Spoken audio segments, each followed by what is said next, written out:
ఇప్పుడు జూబ్లీహిల్స్ లో మరి బై ఎలక్షన్స్ వచ్చాయి కదా, మరి ఇక్కడ 3 ప్రధాన పార్టీలు నిలబడ్డాయి కదా, మరి ఎట్లుంది పరిస్థితి ఇక్కడ? BRS Congress BJP? కాంగ్రెస్. కాంగ్రెస్. ఎందుకు అధికారంలో ఉందని చెప్పేసి కాంగ్రెస్ లేకపోతే ఎట్లా? అధికారంలోని కాదు, ఇది కాంగ్రెస్ అడ్డా. ఇది పీజీఆర్ ఉన్నప్పటి నుంచి ఇది కాంగ్రెస్ అడ్డా. ఇది దాకైతే మరి ఫస్ట్ ఏమో టీడీపీ ఉంటే తర్వాత మన బీఆర్ఎస్ వచ్చింది కదా. అవును, అయింది. గోపీనాథ్ గారు గెలిచారు. అభివృద్ధి ఏం కాలేదు. ఈడ కాంగ్రెస్ వస్తే అభివృద్ధి అవుతుంది.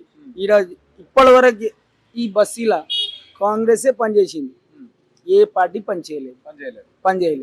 ఏం వర్క్ కాలేదు. అంటే ఇప్పుడు మాగంటి సునీతకు సెంటిమెంట్ ఓట్లు ఏం పడాయి అంటారా? పడవచ్చు, పడకపోవచ్చు.